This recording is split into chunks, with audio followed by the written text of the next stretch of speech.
My dear brother and sister, warm welcome to Carmel Light. Reflection on the daily readings. And we, the Carmelite fathers, are happy to bring this reflection to you. It's the 19th of January, second week in ordinary time, and it's Wednesday. Today is the second day of the Christian Unity Octave, celebrated from 18 to 25th of January. The theme of the day is, where is the child who has been born King of the Jews? Matthew chapter 2, verse 2. Brothers and sisters, today we remember Saint Canute IV. King Canute IV is the patron saint of Denmark and the first Dane to be canonized. His father was King Svein II, and his mother was an unknown concubine. Canute was a warrior like his father and helped to lead raids against England in 1069 and 1075. In 1080, he became King of Denmark and married Adela of Flanders. He donated land and wealth to churches throughout Denmark. He founded Lund Cathedral School in 1085, the oldest school in Scandinavia. In early 1086, peasants in North Jutland, who was led by dissatisfied nobles, rose up against Canute IV, who fled to Odines. The rebels broke into the monastery of St. Albans, where Canute was seeking sanctuary, and killed him, his brother Benedict, and 17 others. He was canonized soon after in 1101. Saint Canute, pray for us. My dear friends, we continue our reflection on the first reading of the day. A reading from the first book of Samuel, chapter 17, verses 32 to 33, 37th verse, 40 to 51. In those days, David said to Saul, "Let no man's heart fail because of him. Your servant will go and fight with this Philistine." And Saul said to David, "You are not able to go against this Philistine to fight with him, for you are but a youth, and he has been a man of war from his youth." And David said, "The Lord who delivered me from the paw of the lion and from the paw of the bear will deliver me from the hand of this Philistine." And Saul said to David, "Go, and the Lord be with you." Then he took his staff in his hand and chose 5 smooth stones from the brook and put them in his shepherd's pouch. His sling was in his hand, and he approached the Philistine. And the Philistine moved forward and came near to David, with his shield bearer in front of him. And when the Philistine looked and saw David, he disdained him, for he was but a youth, ruddy and handsome in appearance. And the Philistine said to David, "Am I a dog that you come to me with sticks?" And the Philistine cursed David by his gods. The Philistine said to David, "Come to me, and I will give your flesh to the birds of the air and to the beasts of the field."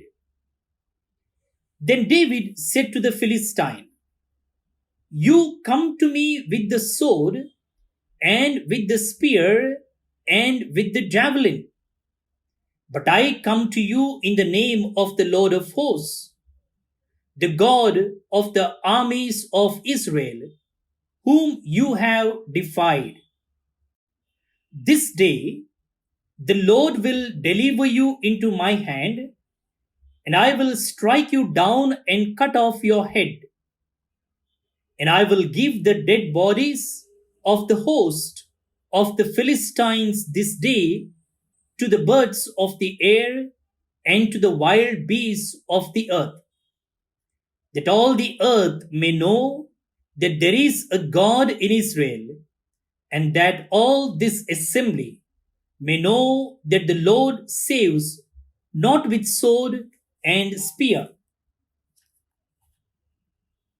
For the battle is the Lord's, and he will give you into our hand." When the Philistine arose and came and drew near to meet David, David ran quickly towards the battle line to meet the Philistine. And David put his hand in his bag and took out a stone and slung it and struck the Philistine on his forehead.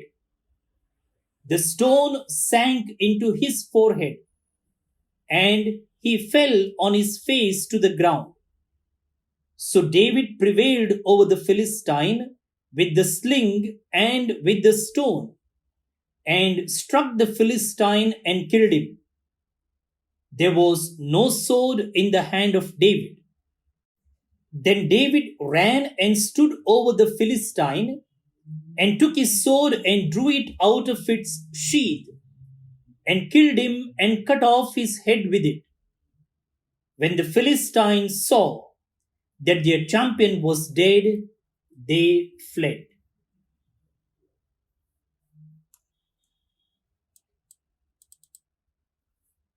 The word of the Lord.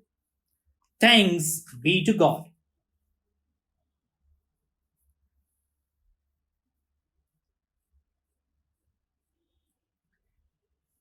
Today, the Lord shall deliver you into my hand. I will strike you down. Wouldn't it be great to throw a rock at your problems and have them all disappear? After all, David did it by chucking a tiny stone at Goliath, the Philistine, and the dreaded giant was dust in the wind. So, how did he do it? And how can we do it?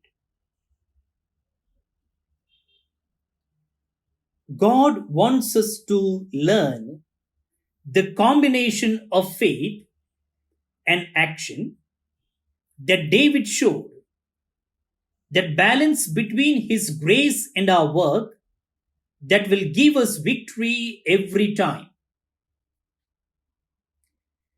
David's words to Goliath show how much he placed his confidence in the Lord. But even as he spoke these words of defiant faith, He picked up a stone, took aim, and fired off a deadly shot. Just try to imagine what would have happened if David had merely boasted in the Lord but not done anything. It could have been tragic. How often do we rely too much on God and neglect the work that He calls us to do, whether in evangelization or in our own growth in holiness? And how often do we rely on our own strength doing the work of the Lord but neglecting the Lord of the work? Both approaches are fraught with danger. The first one can leave us feeling fruitless and frustrated. The second one can leave us full of ourselves or worn out and dispirited. But the middle way, the way of cooperation between divine grace and human work, brings not only fruitfulness but refreshment and joy as well. It's an interesting combination, isn't it? We need to humble ourselves and recognize that we are weak without the Lord. But we also need to believe that we can do all things through Christ who strengthens us. Philippians chapter 4 verse 13. God wants us to convince us that we can be victorious in our lives no matter what circumstances we face, no matter what our weaknesses are, and no matter how many times we have fallen in the past. So, what Goliath, Philistine, are you facing right now? And how can you step out in faith, trusting in God's power as you fling that stone?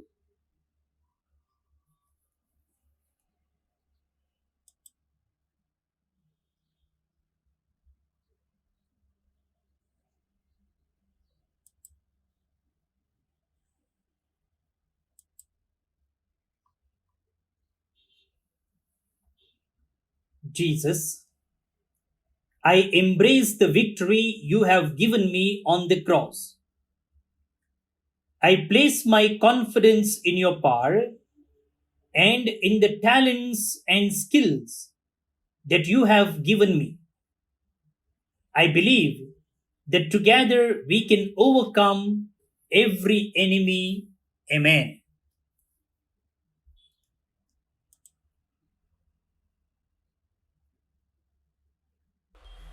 Brothers and sisters, in the first reading, we saw how David killed gigantic Goliath, the Philistine. The responsorial psalm parallels this reading in reminding us that David's strength was in the Lord. Keeping this thought in mind, let's pray the psalm. Your response: Blessed be the Lord, my rock. Blessed be the Lord, my rock. Blessed be the Lord, my rock, who trains my hands for battle, who prepares my fingers for war. Blessed be the Lord, my rock. He is my merciful love, my fortress. He is my stronghold, my Saviour, my shield, in whom I take refuge. He brings peoples under my rule. Blessed be the Lord, my rock. To you, O God, will I sing a new song. I will play on the 10-stringed harp. To you who give kings their victory, who set David your servant free from the evil sword. Blessed be the Lord, my rock. Glory be to the Father, and to the Son, and to the Holy Spirit, as it was in the beginning, is now, and ever shall be, world without end. Amen. Pray for God's blessing now.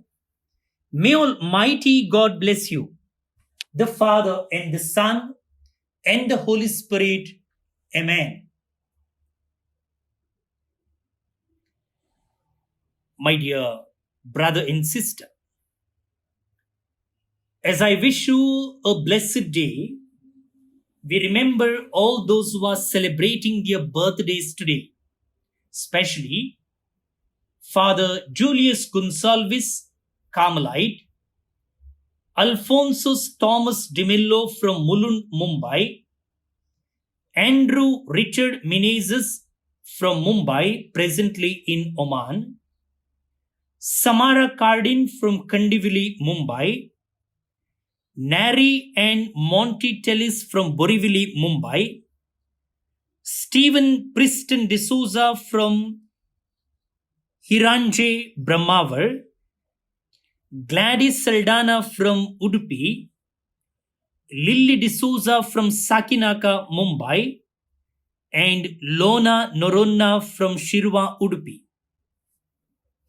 Wish you all a happy birthday. God bless you. Joseph and Irene D'Souza from Kanjur Marg, Mumbai. Patrick and Philomena Lily Correa from Basveshwar Nagar, Bengaluru are celebrating their wedding anniversary today. Congratulations, dear friends. May God bless your family life.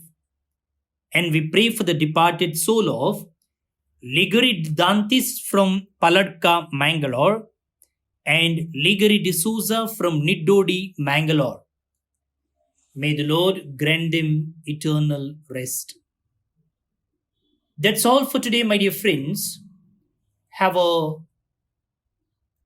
great day. See you tomorrow. Bye bye.